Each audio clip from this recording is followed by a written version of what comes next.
Behind this door was where the gate used to be. And behind this door is where the murders took place. But you don't see that anymore. They moved the door of the entrance a few yards away. And now you have this door right here where the gate used to be. It's where the murders took place. The residents, they try to change it up over the years to make it look confusing because if you come here, you see the door and you think you see the other door and you think that's the entrance where everything happened. They even changed the number of the address. That way people get confused. Can't blame them. They probably get a lot of weirdos. A lot of horror fans, a lot of people like us trying to check it out. And then right now I'll show you the back alley where the killers entered through. And you'll see it that this alley right here, somebody strong had to jump that. Somebody that was athletic. Or a group of people. And then upstairs was where the kids were when the murders took place at the front of the house. Brentwood would never be the same. You can't think Brentwood without thinking about the murders. You can't think Brentwood without thinking about OJ. You can't think Brentwood without thinking about the trial of the century. Who killed Nicole Simpson Brown and Ronald Goldman? We all have our ideas. Let's get into the theories. The obvious, OJ Simpson, the football legend, movie star, and pop culture icon. The wife beater who threatened Nicole several times over the years, leading up to 1994. Nicole would call the police, and every time they would show up, nothing would get resolved. OJ would not get arrested, and Nicole wouldn't press charges, except for that one time in 1989. On December 31st, 1989, Nicole phoned the police, stating that she thought Simpson was going to kill her. She was found by officers hiding in the bushes outside their home, badly beaten and half naked. Authorities said that Simpson had punched, slapped, and kicked her. Nicole's parents forced her to drop the charges and try to get back together with him, especially since OJ was supporting the family's lifestyle in Orange County. On February 25th, 1992, Nicole filed for divorce. She was already living a few streets away from him, but the following year, she tried to reconcile with OJ. Nicole Simpson dialed 911 in October of 1993 and told the dispatcher that her ex-husband had broken into her home. He wouldn't leave the property, she explained. He's ranting and raving outside in the front yard. The dispatcher wanted to know whether the man had been drinking. Nicole said no, but he's crazy. There was no doubt that Nicole was scared for her life several times leading to her final years. Nicole said that even though she was trying to make it work with OJ in 1993, she was scared of him because she was getting stalked by him. He was at the gas station, she was saying.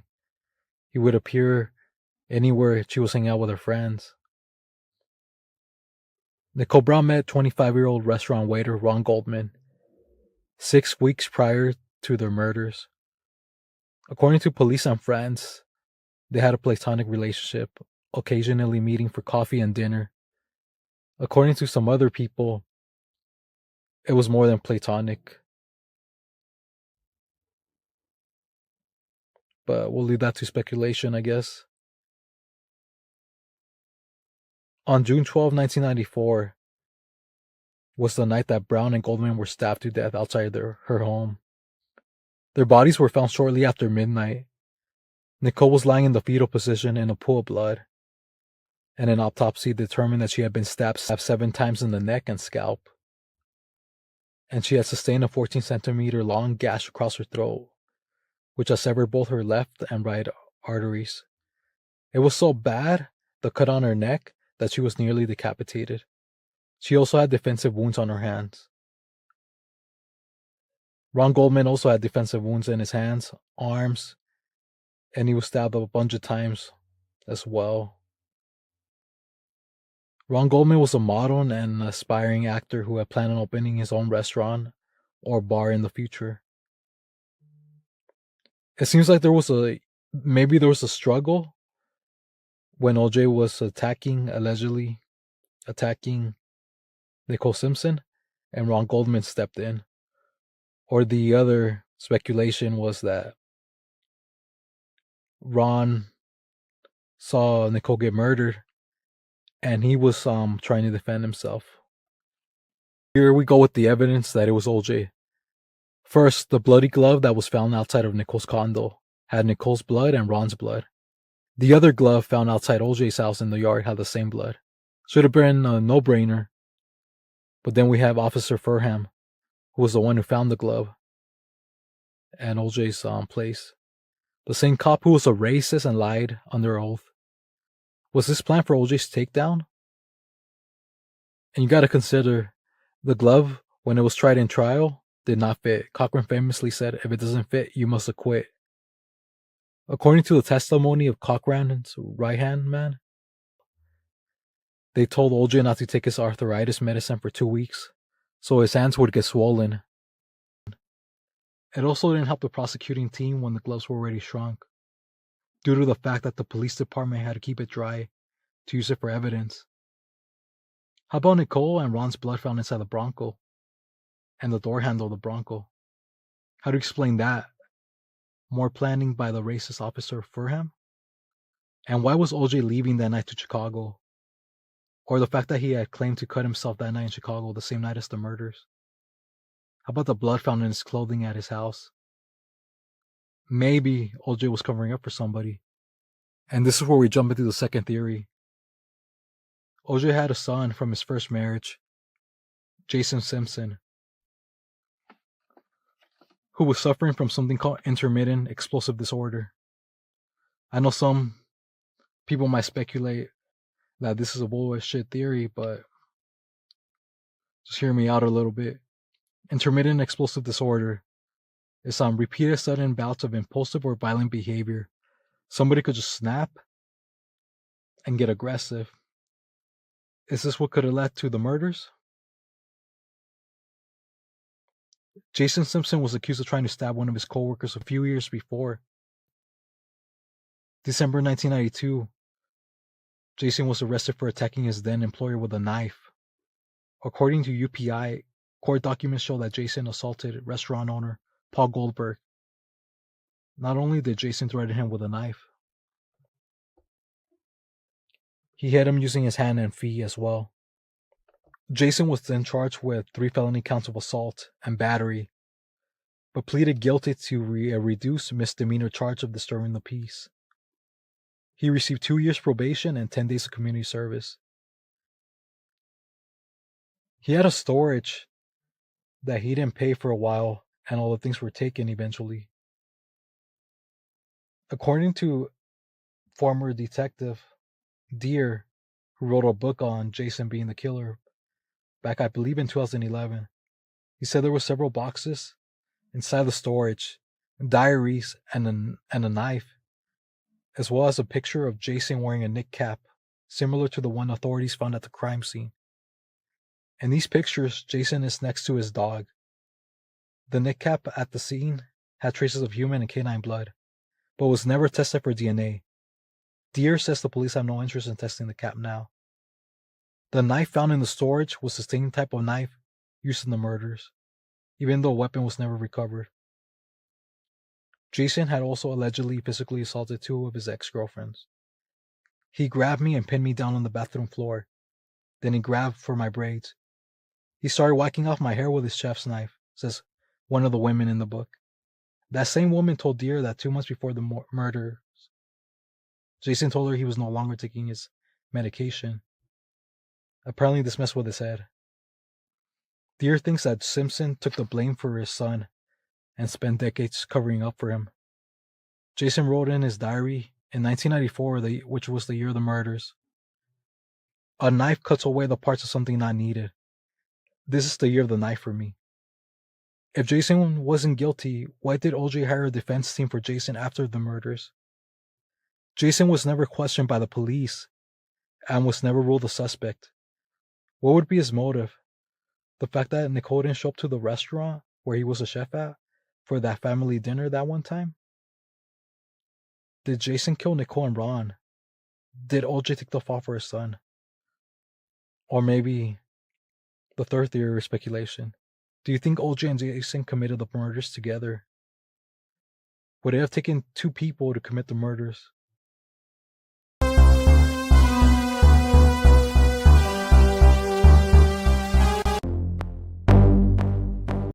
We're right here at the home at 360 North Rockingham Drive in Brentwood, California. This is where OJ famously retreated and where he surrendered to the authorities after giving us one of the craziest and most memorable television moments in history.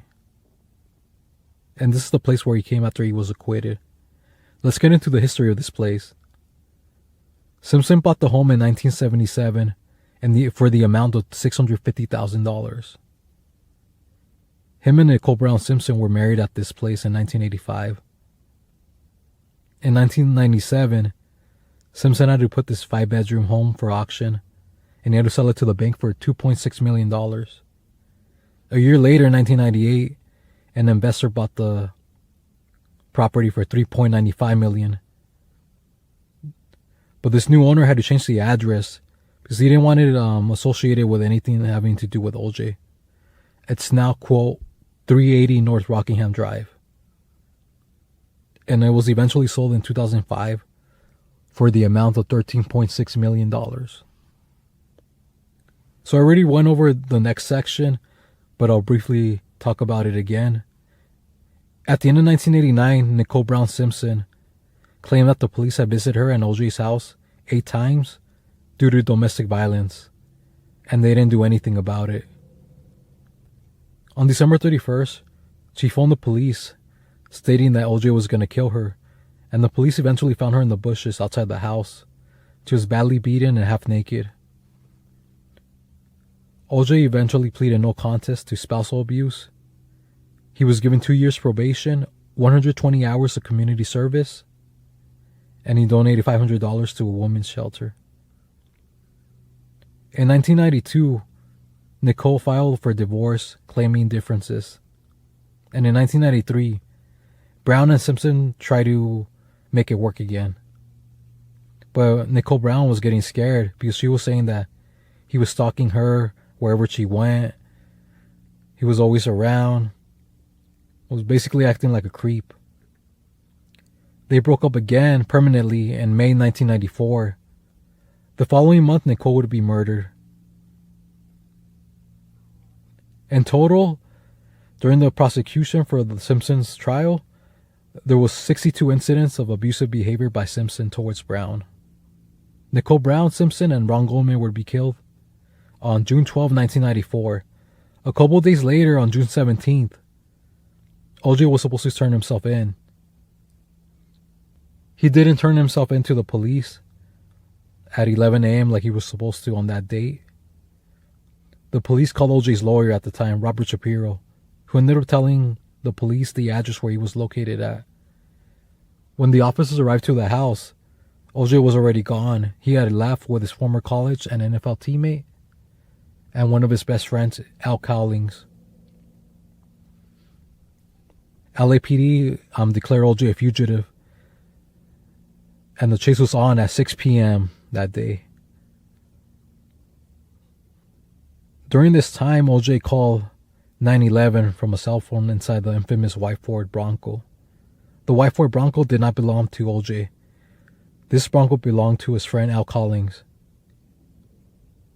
And they were able to use this phone call to trace his location to the 5 freeway in Orange County. With nearly 95 million people watching, this would be followed by the most important trial captured by television. The trial changed the way the media interacts with the justice system. So many people were watching this trial, they were watching this chase on television, that Domino's Pizza had its busiest day ever. Well, its busiest day ever till that point. Because there were so many people that they did not want to leave to go eat or to make dinner. This chase ended at OJ's home, and after a long-ass standoff that lasted a couple hours, Robert Kardashian, yes, related to those Kardashians, spoke to Colleen to step out of the vehicle and who convinced OJ to put the gun down. OJ Simpson eventually surrendered to the police, but not before the juice man could talk to his mom on the phone, and one last request, to have a glass of juice. This is also the place where the bloody glove was found in the yard by Detective Runham, a racist detective who had a horrible history, who, by the way, just lost his license or certification. A bloody sock would be found at the edge of OJ's bedroom. This sock had his blood and Nicole's blood. Later on, the Dream Team would argue that the sock was planted on purpose. And fibers on that glove matched the carpeting in OJ's Bronco. There was traces of OJ's blood, Nicole's blood, and Goldman's blood found all over the Bronco. OJ said he must have left this blood behind at Nicole's condo sometime when he was over there playing with his kids. And then the story of how and when he cut his finger kept changing. At first he said it happened in Chicago, then he said it happened in LA, then he said it happened in Chicago. We might not never know for sure.